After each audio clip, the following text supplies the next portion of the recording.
It is 6:30 a.m. and the alarm doesn't wake you up. It drags your soul back into the body it escaped. Not a morning to start fresh, a resurrection you never asked for. The alarm reminds you that your day belongs to the corporation. You don't rise. Something in you just carries on.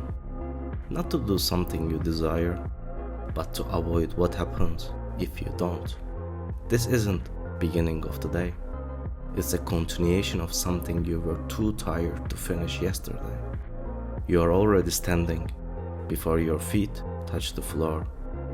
The body knows the script: shower, clothes, keys, and face, arranged into something employable.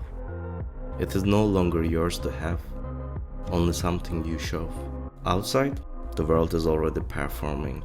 You join the cast. As the train moves, your mind finally surrenders. You are not late yet, but you feel behind. Not to your corporate job, to your own promises. The train enters a tunnel. Darkness. Then a light appears ahead. You don't know if it is the exit or another train coming straight at you. That's modern workplace. Action without direction, work without meaning. You keep going forward, but never toward the life you actually wanted. And the strange part is, you already know what owns you. A corporate job. Not just work. A system of roles, responsibilities, objectives, personas. A simulation inside another simulation. You promise yourself you will bring your real self to work, but your authenticity is HR approved. At work, authenticity is a management tool for extracting emotional labor. You convince yourself hard work will be recognized, but merit is defined by people who already invested in staying where they are. Working harder only raises the baseline for everyone. And if you slow down, suddenly you have an attitude.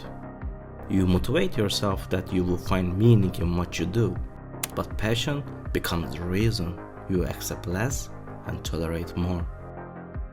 You tell yourself you will protect your personal time, but balance here means managing your exhaustion efficiently.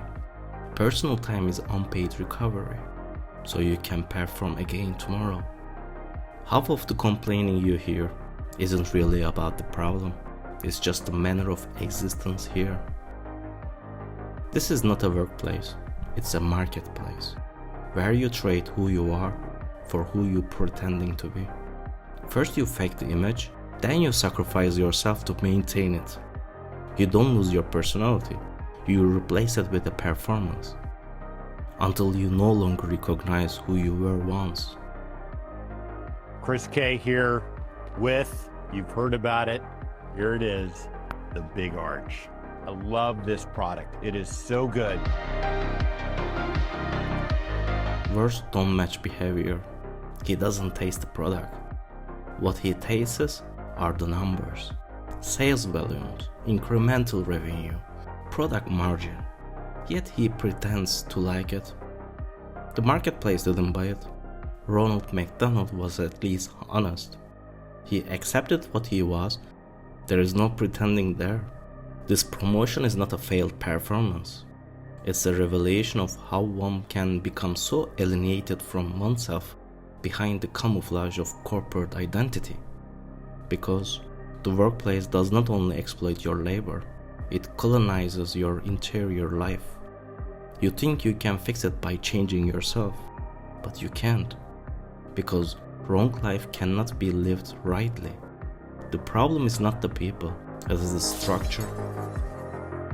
You cannot build a meaningful life inside the structure that's designed to extract it for only profit. It is 6:35 a.m. and this time you promise yourself never to snooze again, because even your dreams are not yours. Who are you?